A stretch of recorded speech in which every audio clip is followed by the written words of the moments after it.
അപ്പോൾ നമ്മുടെ മറ്റൊരു വീഡിയോയിലേക്ക് എല്ലാവർക്കും സ്വാഗതം കേട്ടോ. അപ്പോൾ നമ്മൾ ഇന്ന് അടിപൊളിയായിട്ട് നെക്ക് എങ്ങനെയാണ് സ്റ്റിച്ച് ചെയ്യാൻ പോകുന്നതെന്നാണ് കാണിക്കാൻ പോകുന്നത്. നമ്മളത് കാരണം ഈ ഒരു ഡ്രസ്സിൻ്റെ ഫുൾ വീഡിയോ കാണിക്കുന്നില്ല, ഫുൾ സ്റ്റിച്ചിങ് വീഡിയോ കാണിക്കുന്നില്ല. ഇപ്പം നെക്ക് മാത്രം സ്റ്റിച്ച് ചെയ്യാൻ ഡൗട്ടുള്ളവർക്ക് ഈ ഒരു വീഡിയോ മാത്രം കണ്ടാൽ മതിയല്ലോ. അപ്പോൾ അതുകൊണ്ടാണ് കേട്ടോ ഈ ഒരു നെക്കിൻ്റെ മാത്രമായിട്ടൊരു വീഡിയോ ഇടുന്നത്. അപ്പോൾ അധികം പറഞ്ഞ് കുളമാക്കുന്നില്ല, നമുക്ക് നേരെ വീഡിയോയിലേക്ക് പോകാം കേട്ടോ. അപ്പോൾ നെക്ക് സ്റ്റിച്ച് ചെയ്യാനായിട്ട് ആദ്യം തന്നെ വേണ്ടത് ഈ സ്റ്റിഫിൻ്റെ പേപ്പറാണ്. സോ നമ്മുടെ കയ്യിൽ ആ പേപ്പർ ഇല്ല, അതുകൊണ്ട് ഞങ്ങളിപ്പോൾ ഒരു കട്ടിയുള്ള ഒരു ക്ലോത്താണ് എടുത്തേക്കുന്നത്. പാൻറ്റൊക്കെ സ്റ്റിച്ച് ചെയ്യുന്ന ആ ഒരു ക്ലോത്ത് കുറച്ച് കട്ടിയുള്ളതാണ്. അപ്പോൾ ഇവിടെ എടുത്തേക്കുന്നത് ആ ഒരു ക്ലോത്താണ് കേട്ടോ. അപ്പോൾ സ്റ്റിഫ് പേപ്പർ ഇതുപോലെ രണ്ടായിട്ട് മടക്കുക. അതിനുശേഷം നമ്മളിവിടെ ഒരു വി നെക്കാണ് സ്റ്റിച്ച് ചെയ്യുന്നത്. ആലിയ കട്ട് മോഡലാണ്, അത് കാരണമാണ് വി നെക്ക്. ഇപ്പോൾ വേറെ നെക്കാണ് സ്റ്റിച്ച് ചെയ്യുന്നതെങ്കിൽ വേറെ മോഡലാണെങ്കിൽ അതിൻ്റെ മെഷർമെൻറ്റ് എടുക്കുക. ഇവിടെ നമുക്ക് 3.5 ഇഞ്ച് വിഡ്ത്തും 7.5 ഇഞ്ച് ലെങ്ത്തും ആണ് എടുക്കുന്നത്. 7.5 എന്ന് പറയുന്നത് 7 മതി. മേളിൽ നമ്മളൊരു 1/2 ഇഞ്ച് വിട്ടിട്ട് താഴത്തേക്ക് 7 എടുത്തേക്കുന്നത്. ടോട്ടൽ 7.5. അങ്ങനെ മേളിലത്തെ വിട്ടിന് താഴത്തെ ലെങ്ത്തിലേക്ക് ഇതുപോലെ ചെരിച്ച് വരച്ച് കൊടുക്കുകയാണ്. കണ്ടോ, നമ്മൾ മൊത്തത്തിൽ 7.5 എടുക്കുക. 7.5 7 ഇതുപോലെ ഒന്ന് മാർക്ക് ചെയ്യണം. ആ മേളിലുള്ള ആ 1/2 ഇഞ്ച് നമുക്ക് തയ്യൽ തുമ്പാണ് കേട്ടോ. നമ്മളിവിടെ വി കട്ട് കാണിക്കാൻ കാരണം ഒരു ആലിയ കട്ട് മോഡൽ ചുരിദാറാണ് സ്റ്റിച്ച് ചെയ്യുന്നത്, അതുകൊണ്ടാണ് കേട്ടോ. ഇതേ സമയം നമുക്ക് റൗണ്ട് നെക്കോ അല്ലെങ്കിൽ വേറെ ഏതെങ്കിലും മോഡൽ നെക്കോ ആണെങ്കിൽ ഇതുപോലെ തന്നെ മെഷർമെൻറ്റ് ആ രീതിയിൽ എടുക്കുക കേട്ടോ. റൗണ്ട് നെക്കാണെങ്കിൽ അതുപോലെ. അപ്പോൾ സ്റ്റിഫ് പേപ്പറിൽ അതനുസരിച്ച് അടയാളപ്പെടുത്താം. അങ്ങനെ ഈ നെക്കിൻ്റെ തൊട്ട് ഒരു 1.5 ഇഞ്ച് വിട്ടിട്ട് അതുപോലെ കട്ട് ചെയ്തെടുക്കുക. അതുപോലെ നമ്മൾ അടയാളപ്പെടുത്തിയ ആ ലൈനിൽ കൂടെയും ഇതുപോലെ കട്ട് ചെയ്തെടുക്കുക കേട്ടോ. ശേഷം നമ്മൾ ആ കട്ട് ചെയ്ത ബാക്കിലത്തെ തുണിയും ആ അകത്തെ പീസും വേണ്ട, നമുക്ക് ആ സ്ട്രെയിറ്റ് ആയിട്ടുള്ള ആ ഭാഗത്തെ ക്ലോത്ത് മാത്രം മതി. അതിനുശേഷം ഇതുപോലെ ഒരു കട്ട് പീസ് എടുക്കാം. ഇപ്പോൾ നമ്മൾ ഈ ഒരു ഇതിൻ്റെ ലൈനിങ്ങിൻ്റെ പീസാണ് എടുത്തേക്കുന്നത്. അതുപോലെ ലൈനിങ്ങിൻ്റെ തന്നെ എടുക്കുകയാണെങ്കിൽ നന്നായിരിക്കും, ആ ഒരു ഫിനിഷിങ് ഉണ്ടാകും. ഇനി നമ്മൾ അതിൻ്റെ ആ ഒരു സ്റ്റിഫ് പേപ്പറിൻ്റെ അരികത്തൂടെ ശ്രദ്ധിച്ച് അരികത്തൂടെ ഇങ്ങനെ സ്റ്റിച്ച് ചെയ്ത് കൊടുക്കണം. ഇതിപ്പോൾ നമ്മൾ ക്ലോത്ത് ആയതുകൊണ്ടാണ് ഇങ്ങനെ സ്റ്റിച്ച് ചെയ്യുന്നത്. ഈ ഒരു സ്റ്റിച്ചിങ് സ്റ്റിഫ് പേപ്പർ ആണെങ്കിൽ സ്കിപ്പ് ചെയ്യാം കേട്ടോ, നമ്മൾ അയൺ ചെയ്യാണ് ചെയ്യേണ്ടത്. അതിനുശേഷം ഒരു 1/2 ഇഞ്ച് നീക്കിയിട്ട് ഇതുപോലെ എക്സിസ്റ്റിംഗ് ആയിട്ടുള്ള ക്ലോത്തൊക്കെ കട്ട് ചെയ്ത് മാറ്റിയിട്ട് ഇതേ നെക്ക് നല്ല ഫിനിഷിംഗ് ആയിട്ട് ഇതുപോലെ കിട്ടും. അതിനുശേഷം ഈ 1/2 ഇഞ്ച് നമ്മൾ ഇട്ടിട്ടാണല്ലോ കട്ട് ചെയ്തത്, ആ 1/2 ഇഞ്ച് ഇതുപോലെ മടക്കി അരിക് സ്റ്റിച്ച് ചെയ്തെടുക്കണം. കാരണം അതിൻ്റെ ആ അരികൊക്കെ നല്ല ഭംഗിയായിട്ട് ഇരിക്കാൻ വേണ്ടിയിട്ടാണ് നമ്മളിങ്ങനെ ഇപ്പോൾ ഇങ്ങനെ മടക്കി ഇങ്ങനെ സ്റ്റിച്ച് ചെയ്തെടുക്കുന്നത് കേട്ടോ. ഇത് ഇപ്പോൾ നമ്മൾ സ്റ്റിഫ് പേപ്പർ ആണെങ്കിലും ഇങ്ങനെ തന്നെയാണ് ചെയ്യുക. അപ്പോൾ ഇതിങ്ങനെ മടക്കി നല്ല ഇതാണെങ്കിൽ ഇത് കാണുമ്പോൾ തന്നെ നല്ലൊരു ഭംഗിയായിരിക്കും. നമുക്ക് ഏറ്റവും കൂടുതൽ പാടുള്ള ഒരു മെറ്റീരിയലാണ് ഈ ജോർജറ്റ് കേട്ടോ. ഒരു കുരുത്തം കെട്ട മെറ്റീരിയലാണ്, ഇങ്ങോട്ട് വിളിച്ചിട്ടുണ്ടെങ്കിൽ അങ്ങോട്ട് പോണ ടൈപ്പാണ്. അപ്പോൾ നമ്മളിപ്പോൾ ഇത് കാണിക്കുന്നതും ആ ഒരു ജോർജറ്റ് മെറ്റീരിയൽ നെക്ക് വെക്കുന്നതാണ്. അപ്പോൾ നെക്ക് വെക്കുമ്പോൾ എപ്പോഴും ശ്രദ്ധിക്കാമെന്ന് വെച്ചിട്ടുണ്ടെങ്കിൽ നമ്മൾ ഹാം ഹോൾ കട്ട് ചെയ്യുക. നെക്കിൻ്റെ ആ ഭാഗം ഒന്നും ചെയ്യണ്ട, ഫ്രണ്ടും ബാക്കും. ശേഷം ഇങ്ങനെയാണ് നമ്മൾ നെക്ക് വെക്കുന്നതെങ്കിൽ നല്ല അടിപൊളിയായിട്ട് നെക്ക് കിട്ടും കേട്ടോ. അപ്പോൾ നമ്മൾ അരികൊക്കെ അടിച്ചിട്ടുണ്ട്. അതിന് ശേഷം അത് രണ്ടായിട്ട് മടക്കിയിട്ട് നടുക്ക് ഭാഗത്ത് ഇതുപോലെ ഒരു നോട്ട് ഇട്ട് കൊടുക്കണം. അതുപോലെ തന്നെ നമ്മുടെ ക്ലോത്തില്ലേ, നെക്ക് സ്റ്റിച്ച് ചെയ്യേണ്ട ആ ക്ലോത്ത് ഇപ്പോൾ ജോർജറ്റാണ്, ജോർജറ്റിൻ്റെ സെൻറ്റർ ഭാഗത്തും അതുപോലെ ലൈനിങ്ങും ഉണ്ടല്ലോ, ലൈനിങ്ങിൻ്റെ സെൻറ്റർ ഭാഗത്തും ഇതുപോലെ ഒരു നോട്ട് ഇട്ട് കൊടുക്കണം. അപ്പോഴാണ് ഇത് കറക്റ്റ് എവിടെയാണ് ഇത് വെക്കേണ്ടതെന്ന് നമുക്ക് തെറ്റിപ്പോകാണ്ടിരിക്കുള്ളൂ. അപ്പോൾ അങ്ങനെ ചെയ്യാം.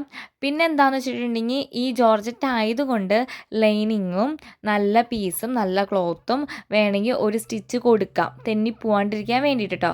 ഇപ്പോൾ ഇവിടെ നമ്മുടെ ചിറ്റയാണ് ഇത് സ്റ്റിച്ച് ചെയ്യുന്നത്. ചിറ്റ അങ്ങനെ സ്റ്റിച്ച് ചെയ്യുന്നില്ല, കാരണം ചിറ്റയ്ക്ക് ഒത്തിരി എക്സ്പീരിയൻസ് ഒക്കെ ഉള്ളതുകൊണ്ട് ചിറ്റയ്ക്ക് കുഴപ്പമില്ലാണ്ട് സെറ്റായിട്ട് കിട്ടും. ഇപ്പോൾ കണ്ടോ, നല്ല പീസും ലൈനിങ് പീസും ഇങ്ങനെ ഒപ്പം വെച്ചിട്ട് വേണമെങ്കിൽ നമുക്ക് ആ മേളിലൂടെ ഒരു സ്റ്റിച്ച് കൊടുക്കാം, തെന്നിപ്പോവാണ്ടിരിക്കാൻ. അപ്പോൾ ആദ്യം ലൈനിങ് ആണ് വെക്കേണ്ടത്, അതിൻ്റെ മുകളിലാണ് നല്ല പീസ് വെക്കേണ്ടത്. അതിനുശേഷം നമ്മുടെ നെക്കിൻ്റെ നല്ല വശവും വെച്ചിട്ട് വേണം. ഇപ്പം മേൽഭാഗം ഇരിക്കുന്ന വശമാണ് ചീത്ത ഭാഗം, അപ്പുറ സൈഡാണ് നല്ല ഭാഗം കേട്ടോ. അപ്പോൾ ഇതിങ്ങനെ വെച്ചിട്ട് പേൾപ്പിന് കൊടുക്കുക. നമ്മൾ നടുക്കൊരു നോട്ട് ഇട്ട് കൊടുത്തിട്ടുണ്ടായിരുന്നില്ലേ, അതാണ് ഒപ്പം വെക്കേണ്ടത് കേട്ടോ. അങ്ങനെ വെച്ചിട്ട് നമ്മൾ പേൾപ്പിന് കുത്തി കൊടുത്ത് സെറ്റാക്കിയിട്ടുണ്ട്. നമ്മുടെ ബൂട്ടിക്കുകളിലൊക്കെ ഇങ്ങനെ തന്നെയാണ് സ്റ്റിച്ച് ചെയ്യുന്നത്. കാരണം അവിടുത്തെ ഫിനിഷിങ് കാണുമ്പോൾ നമ്മൾ വിചാരിക്കും, നമ്മളെക്കൊണ്ട് നമ്മൾ സ്റ്റിച്ച് ചെയ്യുമ്പോഴാണ് ഇത്രയും പ്രശ്നങ്ങൾ അല്ലെങ്കിൽ ഫിനിഷിങ് കിട്ടാത്ത, അവിടുത്തെ ഒരു പ്രത്യേക ഫിനിഷിങ് ആണെന്നൊക്കെ നമ്മൾ വിചാരിക്കും. പക്ഷെ അങ്ങനെയൊന്നും അല്ലടാ, അവരും മനുഷ്യർ നമ്മളും മനുഷ്യർ, നമ്മളെക്കൊണ്ടും ഇതൊക്കെ സിമ്പിളായിട്ട് പറ്റാവുന്നതേ ഉള്ളൂ. അപ്പോൾ നമുക്ക് കാര്യത്തിലേക്ക് കിടക്കാം. അപ്പോൾ നമ്മളിതേ ആ നെക്കിൻ്റെ ആ അരികത്തൂടെ സ്റ്റിഫ് പേപ്പർ ആണെങ്കിൽ ആ സ്റ്റിഫ് പേപ്പറിൻ്റെ അരികത്തൂടെ ഇതുപോലെ സ്റ്റിഫ് പേപ്പറിൻ്റെ മുകളിലൂടെ സ്റ്റിച്ച് ചെയ്തിങ്ങനെ കൊടുക്കുക കേട്ടോ. അപ്പം നല്ല അടിപൊളിയായിട്ട് നെക്ക് കിട്ടും. ഇനി നമുക്ക് ആ പെഴുപ്പിൻ്റെ കൂരി മാറ്റി കഴിഞ്ഞാൽ നമുക്ക് അതിൻ്റെ ആവശ്യമില്ല. അപ്പോൾ അതേ പെഴുപ്പിൻ്റെ കൂരി മാറ്റിയിട്ടുണ്ട്. ഇനി നമുക്കതേ ആ കട്ട് ചെയ്തതിൻ്റെ തൊട്ടടുത്ത് കൂടെ ഒരു 1/2 ഇഞ്ച് മാറിയിട്ട് ഇതുപോലെ കട്ട് ചെയ്തെടുക്കാം കേട്ടോ. അപ്പോൾ അതേ വലിയ ഇതൊന്നുമില്ല, നമുക്ക് സിമ്പിളാണ് ശരിക്കും പറഞ്ഞിട്ടുണ്ടെങ്കിൽ. സ്റ്റിഫ് പേപ്പർ ഉണ്ടെങ്കിൽ നല്ല സിമ്പിളായിട്ട് കിട്ടും. ആ മെഷർമെൻറ്റ് ശരിക്കും പറഞ്ഞാൽ ആ സ്റ്റിഫ് പേപ്പറിൽ വരയ്ക്കുക, വെട്ടുക, ഇതുപോലെ ചെയ്യുകയാണെങ്കിൽ നല്ല അടിപൊളിയായിട്ട് കിട്ടും കേട്ടോ. പിന്നെ എന്താണെന്ന് വെച്ചിട്ടുണ്ടെങ്കിൽ എല്ലാത്തിനും എക്സ്പീരിയൻസ് ആണ്. മാക്സിമം നമ്മൾ എപ്പോഴും ഇങ്ങനെ ട്രൈ ചെയ്തുകൊണ്ടേ ഇരിക്കുക. അങ്ങനെ ആകുമ്പോൾ 1-2 പ്രാവശ്യം കഴിഞ്ഞ് കഴിയുമ്പോഴത്തേക്കാളും നമുക്ക് അടിപൊളിയായിട്ട് കിട്ടും കേട്ടോ. എന്നിട്ട് നമുക്കിതേ സിമ്പിളായിട്ട് അതാണ്ട് മറിച്ചിട്ട് കഴിഞ്ഞ് കഴിയുമ്പോൾ അതേ ഫ്രണ്ട് ഭാഗമാണിത്. എന്നിട്ട് ഇതേപോലെ ഒന്ന് പതിച്ചടിക്കുകയാണ്. അപ്പോഴേക്കും നല്ല അടിപൊളിയായിട്ട് കിട്ടും കേട്ടോ. നെക്ക് നല്ല സൂപ്പറായിട്ട് കിട്ടും. പിന്നെ എന്താണെന്ന് വെച്ചിട്ടുണ്ടെങ്കിൽ നമ്മൾ നെക്ക് അടിക്കുമ്പോൾ ഓവർ സ്പീഡിലൊന്നും തയ്ക്കാൻ നിൽക്കണ്ട. പതുക്കെ സ്ലോ ആക്കി നമ്മൾ കാം ആൻഡ് കൂളായിട്ടിരുന്ന് സ്റ്റിച്ച് ചെയ്യാൻ നോക്കുക. കാരണം നമ്മൾ മനുഷ്യന്മാരുടെ വെട്ടത്ത് കാണുമ്പോൾ ഏറ്റവും കൂടുതൽ ശ്രദ്ധിക്കുന്ന ഭാഗം ഈ നെക്കാണ്. നെക്കിൽ പാളി പോയിട്ടുണ്ടെങ്കിൽ പിന്നെ മൊത്തത്തിൽ പോയി നമ്മുടെ സ്റ്റിച്ചിങ്ങിന് കംപ്ലയിൻറ്റ്സ് വരും. അല്ലെങ്കിൽ പുറമെ ആൾക്കാർ ഇതാര് തയ്ച്ചതാണോ, ഇന്നാൾ തയ്ച്ചതാണോ, നെക്ക് പോരാ, എന്താ തയ്ച്ച് വെച്ചേക്കുന്നത്, അങ്ങനത്തെ കുറേ കമൻറ്റുകൾ വരും. നെക്ക് നല്ല പെർഫെക്റ്റ് ആയിട്ടുണ്ടെങ്കിൽ അതിലാണ് നമ്മുടെ ഡ്രസ്സിൻ്റെ ഫുൾ അട്രാക്ഷൻ ഇരിക്കുന്നത്. അപ്പോൾ അത് കാണുമ്പോൾ തന്നെ ചിലവർ ചോദിക്കും ഇതാരാ തയ്ച്ചത്, എവിടെ നിന്നാണ് തയ്ച്ചതെന്നൊക്കെ ചോദിക്കും. അപ്പോൾ അങ്ങനെയൊക്കെയാണ്. അപ്പോൾ അത് കഴിഞ്ഞു കേട്ടോ. എന്നിട്ട് നമ്മൾ എന്ത് ചെയ്യുന്നതെന്ന് വെച്ചിട്ടുണ്ടെങ്കിൽ നമ്മളങ്ങനെ പതിപ്പിച്ചടിച്ച് കഴിഞ്ഞതിന് ശേഷം ആ ഒരു നല്ല ഭാഗത്തെ ക്ലോത്ത് ഇങ്ങനെ വിടർത്തി വെക്കുക.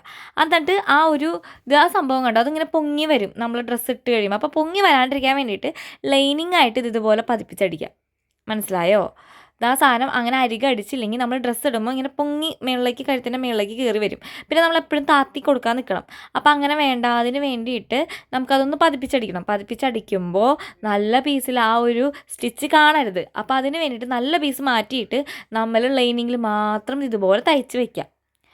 അപ്പോൾ നമ്മൾ ഫ്രണ്ട് നോക്കുമ്പോൾ ആ ഒരു സ്റ്റിച്ച് അവിടെ കാണില്ല.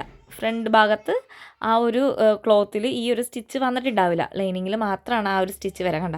അതിൻ്റെ നമ്മൾ നിവർത്തിയിട്ട് കഴിയുമ്പോൾ നോക്കിയേ, ആ രണ്ടാമത്തെ തയ്ച്ച ആ സ്റ്റിച്ച് കാണുന്നുണ്ടോ? ഇല്ല. ഫസ്റ്റത്തെ ആ ഒരു പതിപ്പിച്ചടിച്ച സ്റ്റിച്ച് കാണും.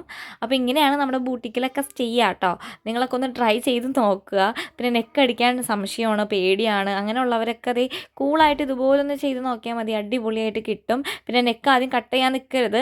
ആം ഹോൾ കട്ട് ചെയ്യാം, എന്നിട്ട് നടുക്കൊരു നോട്ട് ഇട്ട് കൊടുത്താൽ മാത്രം മതി. എന്നിട്ട് ഇതുപോലെ ചെയ്യാം. അടിപൊളിയാണ്. ടെൻഷനൊന്നും ഇല്ലാണ്ട് കൂളായിട്ട് ചെയ്യാം. അപ്പോൾ ട്രൈ ചെയ്ത് നോക്കാം. അപ്പോൾ അത്രേ ഉള്ളൂ. ടാറ്റ.